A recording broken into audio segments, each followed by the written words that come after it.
How's it going, everybody? Andy here from 4K Downtime, here to give you another 4K news update. Before I begin with the update, I want to just apologize to everyone that there's a reason why there haven't been that many videos recently, mainly due to work related, and I've been super busy just the last couple of days, so I wasn't able to get any video out. So apologies for that. So with that out of the way, I want to get into today's main topics. First off, I want to start with something relatively small or big for some people, is that Spider-Man has officially got a release date. So it's coming out on September the 7th. There's going to be a special edition as well as some additional DLCs that Insomniac is actually planning to release for the game.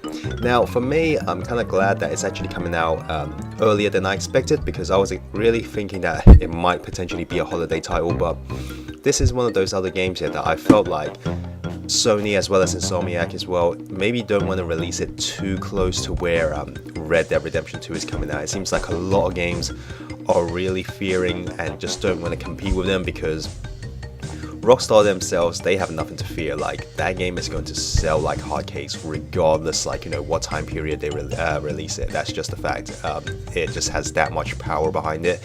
If anything, it's just other games. You even see Call of Duty. Apparently this year they're like trying to make their Call of Duty, like they're trying to make Black Ops 4 come out earlier than usual.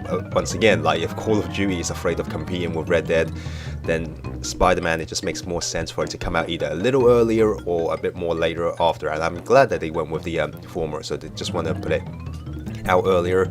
So September 7th seems a pretty good date, and as far as I know, I don't think there's that many other big titles coming out during that time, so that's probably the best time for Spider-Man to launch, because like I said, if they release it alongside Red Dead, it's probably going to be done for. It's probably not going to sell nearly as well as it could have been. But regardlessly, the game looks really good. They released a bit more trailers, some more gameplay mechanics to it, and it looks fantastic. I'm a big fan of Insomniac myself, so I'm definitely going to be picking this one up and trying it out. Like, you know, can't wait. It looks great, amazing. Nothing more to add to that. Next news is regarding the Spyro Reignited Trilogy. So they released the trailer out. It's coming out on PlayStation 4 and Xbox One. And from the trailer, it looks really good. It basically is what the Crash Bandicoot Insane Trilogy is all about. Is that they took the first 3 games, they remastered it, so it has a great new coat of paint to it. The gameplay seems to be mostly intact from what I could see from that trailer, and it looks just similar to what Crash Insane Trilogy was like. If you liked that game and you thought it was amazing, then I'm pretty sure you probably would like the Spyro Trilogy as well. From what I could see from it, it just looks very faithful. Like I said, the coat of paint is a great coat of paint. Like, you know, the graphics and effects looks fantastic.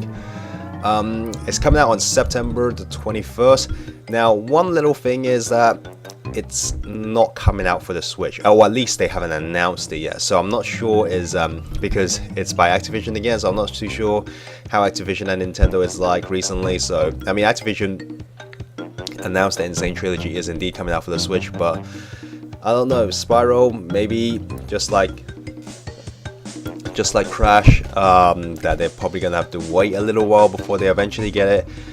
I personally would have liked it if they released it on all 3 platforms at the same time, because I'm kind of getting a little tired of Switch getting, like, you know, their version somewhere down the line. Now last year, or even to a certain extent, like, you know, for the first half of this year, I can understand due to the fact that maybe the dev kits for the Switch didn't went into a lot of developers' hands until much too late, and therefore most of these games here was actually already in development by the time, like, you know, they got the dev kits. So that I can understand. But if we're gonna get any more announcements coming out this year, yeah, I would expect them to, okay, if you're developing these games here, you probably should think of the Switch in mind, especially now that you know that it's been selling so well. So I have a feeling Spyro probably will end up coming on the Switch as well, but it's just probably much later.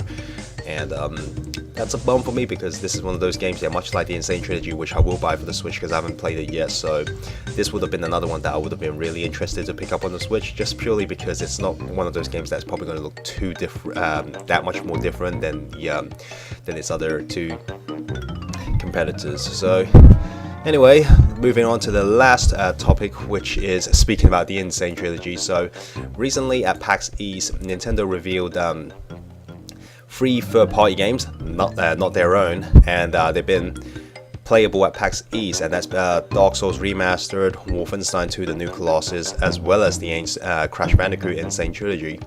And all three of these games, if you want to check out some of their gameplay footage, you could go to Game Explain's website. They've actually uploaded a good 14 minutes of footage from all those three games, so you'll be able to get to look at how they look like and how they run. They're all docked as well.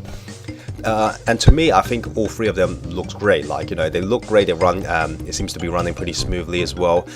Dark Souls Remastered is probably the one that I didn't see that big of a difference between that and its original release. I mean, I didn't feel like it ran smoother, I didn't think it looked any better. It literally just basically looked exactly how the original game looks. Still fairly decent looking game, and it still looks like it got all of the challenge and everything inside it. Again, if you want to check out the video, go to visit Game Explain. They have, like, you know, the video all uploaded already.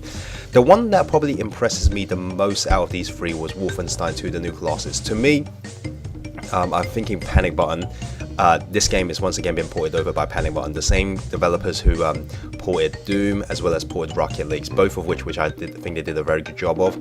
And I think Wolfenstein 2 might be technically their biggest challenge, but yet again, I felt like after porting Doom as well as Rocket League, they seems to have got a really good grasp of how the Switch functions now and how to port games, like the kind of compromises that they need to make, but still make it, like, you know, a fairly just a good port overall. And when I saw the footage, the 14 minutes of footage on Wolfenstein 2, I literally was blown away by how good it looks. Despite that, it definitely looks like it's running at 30 frames, but it still feels very fast paced. If you watch its gameplay trailer, you definitely would know what I'm saying. So it looks great. I can't wait to pick it up, because I myself, just similar to Crash, I haven't actually bought a Wolfenstein 2 yet, so I'm looking forward to get my hands on it. Once again, with Panic Button, I just hope they get more work in the future, because they literally have proven themselves that, okay, we know the Switch software well, we know how to, know the hardware well, and we know how to, like, you know, what area we need to compromise and what areas we need to make it intact and everything. They're just doing a great job. I just hope later on down the line more companies would come to them and just give them more work, like, you know, just do, hey, we've got this game, could you please port it to the Switch? And yeah, I felt like their future is probably set, like just being the company that does most of the ports for the Switch, because they've been doing a damn good job with this one. Like I said, this is the one that impresses me the most from the in terms of looks and everything. And then finally, with the Crash Bandicoot Insane Trilogy, honestly, like, I know we don't have a side-by-side comparison with this along with the PS4 version and how it looks, but to me, it looks roughly the same, like almost the same. Everything, like, you know, runs very smoothly. The graphics still looks very nice. It's very crisp and clean and everything. And yeah, not much to say about this one other than that it literally looks the same as the PS4 version. I can't wait to get my hands on it, and because I was a Crash fan during the PlayStation 1 era where these original three games came out.